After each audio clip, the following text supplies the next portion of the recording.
Hey, what's up everybody? 8-Bit Flashback here. Today I'll be testing out the Evolve Cloner Alliance box.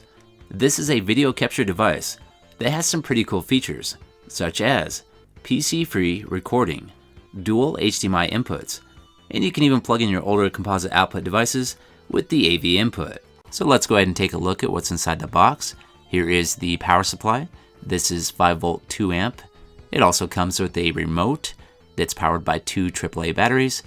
And here's a look at the video capture device itself, the Evolve Cloner Alliance box. And another cool feature with this device is it does have a 1-button record mode, and I'll explain that more here in just a few. Located on the left side is going to be your microphone input along with your headphone output. Then on the back, there's going to be a connection port for your PC, an HDMI output for your TV, an AV input, and 2 HDMI inputs, along with your power input. Then located on the right side is going to be your memory access. Here you can pop in a micro SD card or a USB device such as a flash drive or hard drive to capture your videos too. And we also have a couple more cables inside the box. Here is a micro USB cable that we can use to connect to the PC. We also have an HDMI cable and a composite input cable. And with this composite cable adapter, this can just plug into the back of the Evolve box, and this will give you the red, white, and yellow composite inputs. It also has a quick startup guide that shows you how to connect everything correctly. There is also some free software that you can download for Windows users, and this is a very simple and easy to use program that will allow you to capture videos and save them directly to your computer. And it features various different settings that you can play with, such as resolution and bitrate.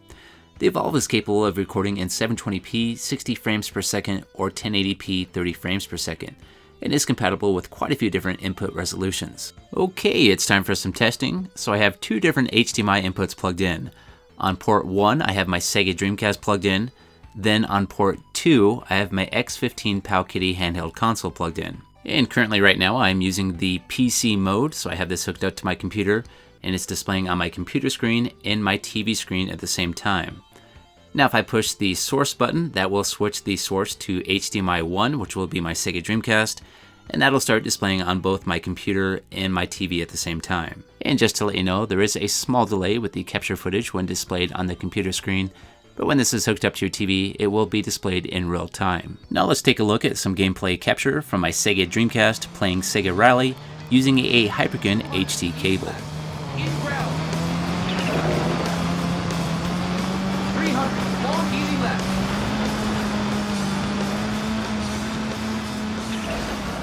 Now let's go ahead and test out the PC free mode. So I'm going to pop in a micro SD card, and this is formatted with FAT32. And I'm going to grab my remote here and play with a couple of the settings. We can change the aspect ratio from 16:9 to 4:3, and I can also start my recordings with the remote as well. When I push that record button, it will give me an on-screen notification, and when I push the stop button, it'll give me a notification for that as well. And if you want to use the 1-button record mode, you can just push the record button that's located on the device itself. So right now I'm recording a little bit of gameplay using the PC free mode.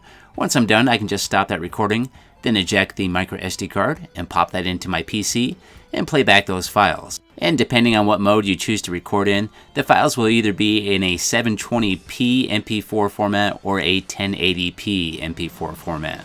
And I believe I recorded this one in 1080p 30 frames per second. So the gameplay captures with this device seem to be pretty good quality, although I have noticed that the video picture is slightly darker than the original source, but I'd say the audio is spot on. It's not too quiet or too loud. One thing I do find impressive with this device is it does support a wide range of input resolutions. For example, when I try to record any Dreamcast gameplay footage using my Hyperkin HD cable with the Roxio HD Pro game capture device, I end up with this message here showing it's not supported. But when I use this same setup with the Evolve Cloner Alliance, it works just fine. Now let's go ahead and test out some more gameplay capture, and I'm going to be using the Pow Kiddy X15 handheld gaming console. And as you can see here, I'm using the PC mode again, where you can see my screens being displayed on my laptop and my TV at the same time. And let's go ahead and play some Ghostbusters, the arcade game. And here's a quick example of some gameplay capture from the Evolve Cloner Alliance. And then here's some gameplay capture from the Roxio HD Pro.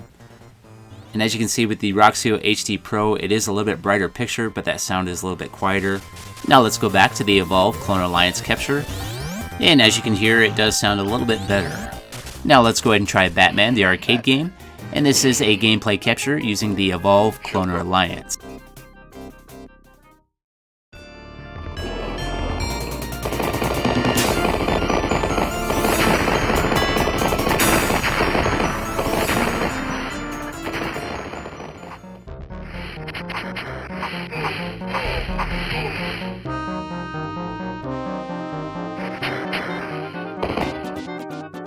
Now let's test out some Sega Genesis using my Hyperkin HD TV cable with the Evolve Cloner Alliance.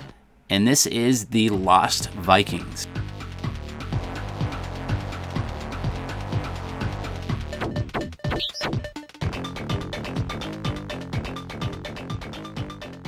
And let's do one last test using my Sega Genesis again, but this time using the composite cables with the composite input on the Evolve Cloner Alliance. And it seems to be doing a pretty decent job recording in composite mode as well. Now, one cool feature when using the Cloner Alliance with the composite input is it automatically converts it to an HD signal on the output to your TV. So because of this, you can also use this as a composite to HD converter and hook up your older composite devices to your HDMI TVs. But I would like to mention with this feature, this does not improve the graphics because it's still a composite signal. Okay, it's time for me to go. If you liked this video, if you could hit that like button, and have yourself a great day, and I'll see you next time. Oh, and I'll make sure to put a link in the description if anyone is interested in picking up one of these Evolve Cloner Alliance boxes.